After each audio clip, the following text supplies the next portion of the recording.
Hello, everyone, and thank you for attending today's virtual session, Strategies to Avoid Enrollment Delays, sponsored by Roe. I'm Rebecca Williamson. I'm the publisher of Fierce Biotech, and I'll be moderating this session. Our speakers today are Brandy Lind, Senior Director of Project Management at Roe, Becky Baggett, Senior Project Manager at Roe, and Nancy Jovitich, Principal Research Scientist at Roe. You can read their full bios by selecting that Speakers tab on the left side of your window. I have just a few technical notes for us before we begin. The session is being streamed through your computer, so there's no dial-in number. For the best audio quality, please make sure your volume is up. And the session is being recorded and will be available on demand within 24 hours after the event. Time permitting, we're going to follow the presentations with a Q&A session, so please submit your questions using the Questions and Answers tab on the left side of your screen. All right, that's everything from me. Brandy, please go ahead. Great, thank you. So good morning and welcome again to our webinar on strategies to avoid enrollment delays. As she mentioned, my name is Brandy Lind. I'm a Senior Director of Project Management, and I've been in project management at Roe for over 15 years. So I've had the pleasure of working on a lot of different projects and programs with recruitment challenges. Becky? Hi, this is Becky Baggett. I'm a Senior Project Manager at Roe. I've been in the industry a bit over 14 years, and I've worn many hats. So I've been a data manager, a CRA, and obviously a project manager, and worked on studies where you have the double-edged sword of very fast recruitment that goes faster than you've expected, and also those really painfully slow enrolling studies where you're having to get very creative with your recruitment strategy. So I'm very excited to speak with you all today. Nancy? Thanks, Becky. I'm Nancy Jovitich, and I've been in the industry at Roe and battling enrollment challenges since 1992. I'm not going to do that math. Currently, I'm a principal investigator on clinical research and operations management contract with the National Institute of Dental and Craniofacial Research. On that contract, we provide a full range of clinical research support for the NIDCR's grant portfolio, which includes several hundred active studies. I'm also a program lead for commercial clinical trials, and I'm happy to share my knowledge base with you on enrollment delays. Okay, going to the next. All right, so as we've all talked about here, we've all experienced recruitment delays, and I'm sure many of you have as well. And I just want to kind of set the stage for some of the impacts that I'm sure we've all seen when we talk about recruitment delays. So with downstream activities, you're going to see oftentimes those get delayed as well, of course, as enrollment pushes out. All of your activities are going to as well. And what I've experienced is that sponsors try to really speed up everything at the end and make up for that lost time. And that can lead to your data integrity, data quality issues at the end during your database lock process, but also staff burnout when we're having to do all of the same work in less time. That can be frustrating for your staff. Depending on where the study is in the overall development program, we can also have delays with getting the drug to market and getting that marketing application in, which, as we know, can be pretty costly for sponsors. There are other financial risks, of course, as well. When you have those timeline extensions, you're going to see increased costs with your site budgets, increased meeting time, FTEs on the project. And if you have to bring on additional sites to try to meet your enrollment timelines or speed it up, you're going to have additional costs there as well. Another one that we thought of are just additional protocol amendments. You may determine if enrollment's not going well that there are eligibility criteria that you want to update to improve recruitment, or maybe study procedures that need to be updated to make the study more appealing for participants. So those can have additional costs with your IRBs and your sites as well. And another thing to keep in mind is when you are updating those eligibility criteria, you need to be very careful and really consider how they can impact your study results at the end. Your investigators may lose interest in the study if they're not able to meet the enrollment timelines that they set out, of course, they're getting paid usually per enrolled subject. So if they find it too difficult, they may shift their attention to other studies that they have going on. And slow enrollment can also lead to big delays between each participant. And that can cause them to forget all the study specifics, details that they've learned in your training. So you might have more protocol deviations and other quality errors with the data. Finally, there's a reputation risk for the sponsor and for the CRO. For sponsors, you may lose the backing of your sites and KOLs that can impact your future studies, maybe even impact your ability to market this drug down the road. And for the CRO, if we can't, say we can hit certain milestones and then we can't, that can damage our relationship with our sponsors.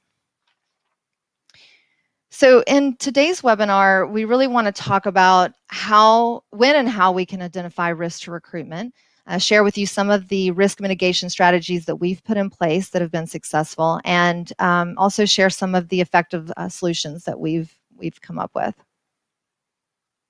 And we want to talk about this within the framework of ICH E6R2. As many of you know, that update came back in March of 2018. And the FDA really requires our sponsors to understand and actively manage the risk to quality in their trials. And they want you to do that from protocol development, so not when the protocol is done, but in development through database lock. And a lot of those impacts that I was talking about a minute ago really result in quality risks to the project, right? So we have risk to data quality, poor site performance. And I like that this approach to thinking about a quality risk management system, it gives you a structure to walk through all the steps necessary to identify your risks that you need to reduce, evaluate and prioritize those risks, and then control them using mitigation strategies. And that's kind of captured in that phase one at the top there.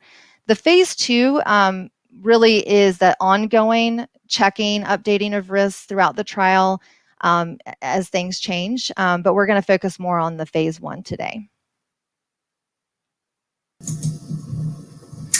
So as you heard Brandy mention, your risk review and identification really needs to start with protocol development. So let's zoom in on that a little bit. You want to make sure, obviously, everybody knows when you're developing your protocol, you need medical input, statistical input, regulatory input. But what some folks neglect to include is operational input. How feasible is this protocol? And, some of the mistakes that we've seen and some of the red flags for us are, are there too many assessments included in this protocol? Depending on the phase of the study, you may be exploring a lot, which is fine. But what you need to understand is the burden of these assessments on site personnel as well as subjects. If the study just becomes far too complicated, too time intensive, sites will lose interest if it's just too difficult for them to get through. And obviously, if there's a lot of commitment on the subject's part, they may not be interested in participating in this study. Also looking at the visit schedule. Is the visit schedule practical? What is the demand on subjects showing up on the site? Do they have transportation? Is this a population that can access the site easily? So what is truly needed in order to meet your aims of the protocol? And that minimum should be what you are considering as part of your visit schedule and your assessments. And something that Brandy alluded to earlier is your inclusion-exclusion criteria. You do not want to create your population to be so narrow that it's, akin to finding a needle in the haystack. You need to be able to look at your inclusion-exclusion criteria and determine for your aims and for your product, where can you be flexible? Can you make this wider to include further subjects for this study?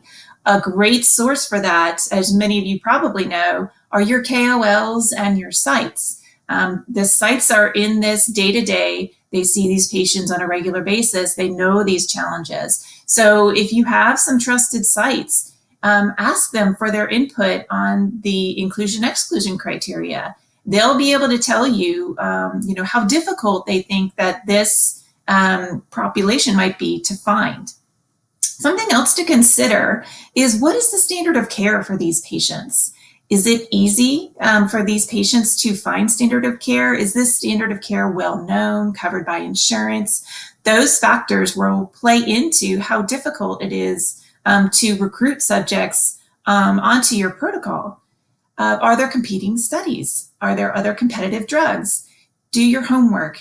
Look at clinicaltrials.gov is a great resource. You can do searches on there, some very detailed searches to look for other competing studies. And once again, talk to your sites. If you have trusted sites, are they currently conducting studies for your targeted indication? So one thing I do want to point out is, you're not always going to be able to identify every risk or even know the full impact of what the risks will be. But you want to try and explore what the possibilities are so that you can have a sense of how you will react, so that you can have a faster reaction. And so in this particular case study, there was a sponsor who had a drug that they were developing, and they knew that there was a competitor drug also in development, which was a little bit further ahead of theirs. What they did not know is that it was going to be approved very, very quickly, much faster than anticipated.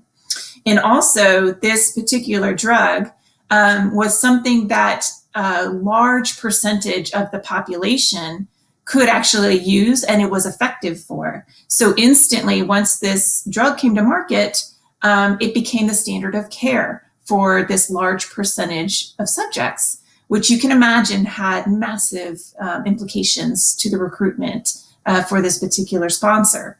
So they had already explored the risk of this other drug coming to market. The surprise part was that it came much sooner.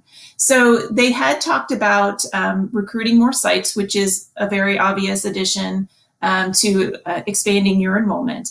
But what they ended up doing was looking at their protocol and saying, do we have room, or can we include subjects who are on a stable dose of this new medication and still maintain the scientific integrity for our study? And the conclusion was yes, they could. So they amended the protocol for that. They also focused in on the smaller population who actually could not use this drug as a standard of care. One thing that came out of this was some of the sites that they had currently been working with came back and said, I don't know that we can continue to participate because this pretty much is our population and we won't have any subjects, in this very narrow population. So they looked at sites who had a larger percentage of the subjects who could not use the new standard of care. And they brought on those sites and focused their energy into those sites so that they could recruit this small percentage of the population that would benefit from their drug. Thanks, Becky. As Becky and Brandy mentioned, there's a lot you can do to reduce the likelihood of slow enrollment before the first patient enrolls in the trial. However, you'll still need to have a plan in place to monitor and respond to ongoing enrollment challenges. So the next step in the risk-based quality management process is to evaluate and control the risks you've identified. Start by defining key risk indicators that relate to slow enrollment, and know that the best indicators are clearly defined and measurable. For instance, are sufficient numbers of patients coming through the door? That is, are sites identifying patients from their own medical records at the rates they projected?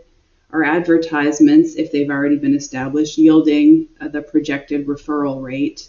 Are sites responding to those referred patients in a timely manner, or are patients lost as patient enthusiasm wanes while waiting for a callback? What is the screen fail rate? And make sure that these data are being captured in a way that's analyzable.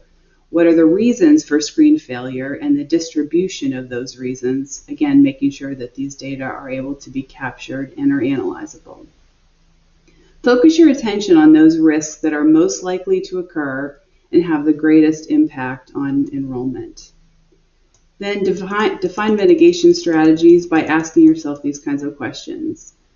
for the indicator of patients in the door. Will you have backup sites? How many? How long will it take to get a backup site up and running, as this impacts enrollment projections?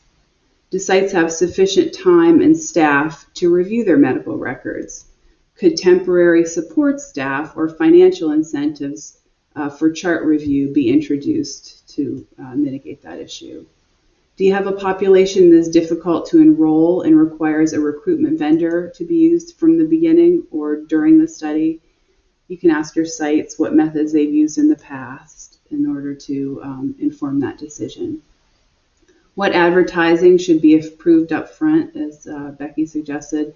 Oftentimes sponsors want to wait on advertising, but in our experience it ends up saving time and money to approve these advertisements early on, especially if you're working with local IRBs who may take quite a long time to approve ads. Engage your sites about advertising campaigns. They know their populations well and can make good recommendations. You want to define your quality tolerance limits. How do I know if enrollment is becoming an issue? Well, based on projections at the beginning of a study, you're going to have a projected enrollment graph that graphs the enrollment across a period of time. If you're projecting thoughtfully, your enrollment graph line will not be straight. It will account for the period of time at the beginning where it's slower, and enrollment should compound as sites are activated. And then you can start graphing your actuals, and you can see the deviation between your projected and your actuals to give you a cue about when you might want to trigger some activities. You may choose to establish a specific percent deviation that would lead to the implementation of a predefined set of mitigations. Or better yet, once you hit the tolerance limit, probably even before, you can analyze the various risk indicators to identify the most effective mitigations. For example, if you're getting plenty of patients through the door, but they're not qualifying for the study, you may want to begin by analyzing the reasons for screen failure and seeing whether there are operational modifications you can take to reduce the number substantially. Let's say you find that it takes a long time to adjudicate an entry criterion and patients are falling out of the window. Can you add staff to the adjudication process to shorten it? Can you introduce tools for the sites to help with timeline expectations surrounding the adjudication process? Store the tools on your secure website for easy access. So there are just so many potential mitigation strategies that you can use. It depends on where your challenges lie. One strategy is outreach to local clinicians who may be interested in referring to the study, outreach in the form of donut drops, lunch and learns, presentations at national conferences with pleas for referrals. Also outreach to patient advocacy groups via local health fairs or advertising. There are many types of vendors who can provide access to potential candidates. Vendors with access to patients who've indicated their interest in participating in trials for their condition. Vendors with access to electronic health records that trigger a notification to the primary care physician of a potentially appropriate clinical trial. We found startup bonuses and other non-referral based bonuses to be quite effective. Anything you can do to keep sites happy and engaged can improve enrollment. You can, for example, have an organized, secure web portal that provides tools, information, and special features to enhance engagement. You can use your high enrollers to share tips and tricks to other sites, make enrollment numbers and comparative numbers readily available in newsletters and online to promote healthy competition. Once upon a time, I was a lead on a study that was in progress, and I became the lead on a study that was in progress, and it was experiencing some enrollment challenges. As one of the enrollment risk indicators suggested, we were not getting enough patients through the door. So we started pursuing patient referrals with local physicians through lunch/dinner and learns. However, that didn't lead to many referrals. So we thought, what is the incentive for a clinician to refer a patient to the study? In some cases, there's actually disincentive because patients may be lost to the clinician once they enter the study. So we thought what strategy could be used to counterbalance such a disincentive short of a referral bonus, which we know the IRBs consider substantive referral bonuses to be unethical. So for clinicians in this category, but those who are still inclined to help, we established consulting agreements. We trained these folks on the general enrollment criteria to help them identify qualified patients. And those clinicians were paid for their time, not the referral, to review charts and to identify patients who may qualify for the study. To be clear, these are clinicians outside of your study sites. The physicians either have a patient sign a HIPAA waiver and send the patient's information on to the investigator, or they provide the patient with study site contact information and a bit of information about the study. We also wondered whether there were clinicians with whom a symbiotic referral relationship could be established. For example, psychologists and pain doctors, or physical therapists and surgeons. In cases where such a relationship was possible, it would not be necessary to offer a paid consulting agreement, but rather we considered it a matchmaking business relationship. And of course, you want to track those referrals to make sure that you're getting a good return on your investment. That said, this is an expensive program to administer, so you may want to consider, if you want to do something like this, to start with a pilot program to see if you're finding it to be effective and a sufficient return on your investment. All right, so that concludes our presentation. I hope you found it helpful, maybe gave you some ideas for what you could implement on your studies that are struggling now, or if you're planning for a study coming up. One of the themes that I think both of Becky and Nancy touched on was just documenting. Documenting lessons learned, documenting feedback that you're getting from sites, reasons for screen failures, looking at that projected versus actual enrollment. Any data that you're able to collect to really have that to inform future studies that you may be doing, especially within the same program.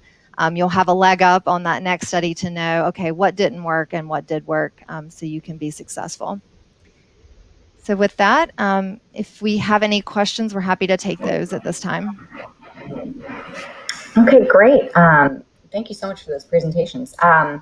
As mentioned, it's time to move on to Q&A. I want to let everyone know there is still time to submit your questions. You can use that Q&A tab on the left side of your screen. We have a lot of questions today, and we're going to try to get to as many as possible. So the first question that I'll pose to the three of you, is it okay to give a referral bonus? Yeah, this is Nancy. I can answer that question. It is certainly something that you want to submit to your IRB. They do often approve of small referral bonuses, but what they don't want is a large lump sum for a referred patient, because it's perceived to be unethical in that it could create an inappropriate inducement to send people along. So you can do it. You need to pass it through the IRB if you're doing it. Okay, very good. Next question. What system or tracking tool do you use to track risks and mitigations? So sure, this is Brandy. I can take that one.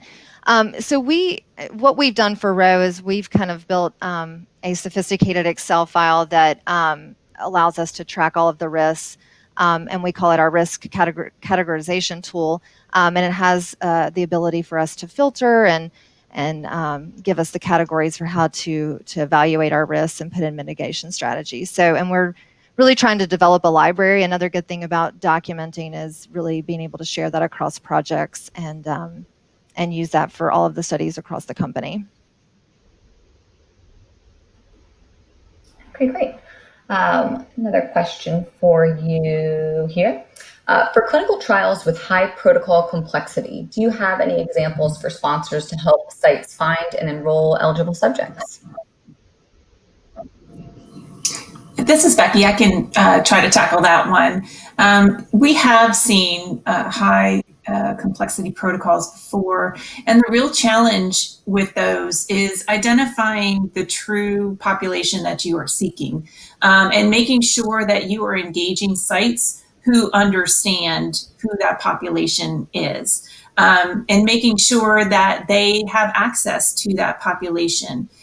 So your typical qualification visits, feasibility survey, don't necessarily get at that when you are looking to, find sites for your study. To me, you need to have that conversation. If you can be on site and speak directly with the PI, asking them where they find their subjects. If you can have some examples pulled from their own medical records of patients that they feel meet that particular population that you are seeking. That would be my approach with trying to help these sites, truly understand and find these subjects. And as I mentioned earlier, patient advocacy groups can be very helpful, as well as there are lots of vendors out there that can provide access to specialized populations, vendors with access to patients who submit their information to participate in clinical trials, vendors with access to electronic health records that trigger the primary care physician. All right, I think we have time for one more question. And again, I'll pose this to the three of you, whoever wants to answer it. How do you approach conversations with the sponsor about cost increases due to slow enrollment? So this is Brandy. I'll take that one. That can be a tough conversation for sure. I think that I have found personally just having the honest conversation as soon as possible. So of course, planning as much as you can to avoid those surprises, and getting the sponsors buy-in on your mitigation strategy so they know and they agree with the plans that you're going to put in place when you need to. But also just having open conversations with them if enrollment isn't going well, and trying to document, really explain to them why we need to do a change in scope and how that's going to impact the budget. Nancy or Becky, do you want to add anything? I think that your answer is a good one. I think that it's very important to engage for a CRO and a sponsor to be a team and to be engaged in the risk management process throughout the trial, to have regular meetings to look at those risks and to evaluate them and to put processes in place proactively to avoid having to have some of those conversations as best as you can. But of course, those conversations do occur. Sorry. Yeah, Nancy, I completely agree. It really does need to be a team effort with transparent and very frank conversations, and just making sure that everybody understands the risks as early as possible. All right, very good. As I said, that's our final question. We have a lot of great questions today. We couldn't get to them all, but we'll try our best to get back to everyone who submitted personally after the webinar. I want to thank you all for attending this session and submitting so many great questions. I'd also like to thank our speakers for participating and Ro for sponsoring today's session. The session has been recorded. You'll be able to access the recording within 24 hours using the same audience link that was sent to you earlier. Again, thanks for joining us, and we look forward to seeing you all at future events.